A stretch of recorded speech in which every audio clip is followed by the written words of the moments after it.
ನಾಲಿಗೆ ಒಬ್ಬ ವ್ಯಕ್ತಿಯ ಸಂಸ್ಕೃತಿಯನ್ನ ತೋರಿಸುತ್ತೆ.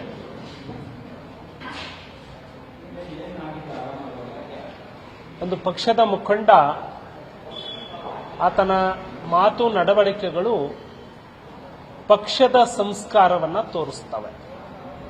ಹಾಗಾಗಿ ಕಾಂಗ್ರೆಸ್ ಮತ್ತೆ ಕಾಂಗ್ರೆಸ್ಸಿನ ಮುಖಂಡರು ಈ ರೀತಿಯ ಹೇಳಿಕೆಗಳಿಂದ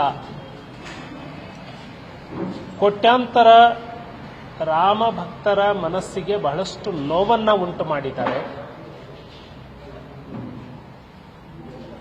ನಮ್ಮದು ಭಾರತೀಯ ಭಕ್ತಿ ಪರಂಪರೆ ಎಲ್ಲರಲ್ಲಿಯೂ ದೈವತ್ವವನ್ನು ಕಾಣುವಂಥದ್ದು, ನಿಸರ್ಗದಲ್ಲಿ ದೈವತ್ವವನ್ನು ನೋಡುವಂಥದ್ದು ನಮ್ಮ ಪರಂಪರೆ. ಹಾಗಾಗಿ ಗೊಂಬೆಗಳು, ಟೆಂಟ್ ಅನ್ನುವಂಥದ್ದು ಇವರ ಮನಸ್ಥಿತಿ, ಸಂಸ್ಕಾರ ಎರಡಕ್ಕೂ ಹಿಡಿದಿರುವಂತಹ ಕನ್ನಡಿಯಾಗಿದೆ. ಬಹಳಷ್ಟು ಜನ ಭಕ್ತರು ಆ ಮಾತಿನಿಂದ ನೊಂದಿದ್ದಾರೆ. ಇಂಥವರು ನಮ್ಮನ್ನ ಆಳ್ತಿದ್ದಾರಲ್ಲಪ್ಪ ಅನ್ನುವಂತಹ ನೋವನ್ನ ಅವರು ಅನುಭವಿಸಿದ್ದಾರೆ.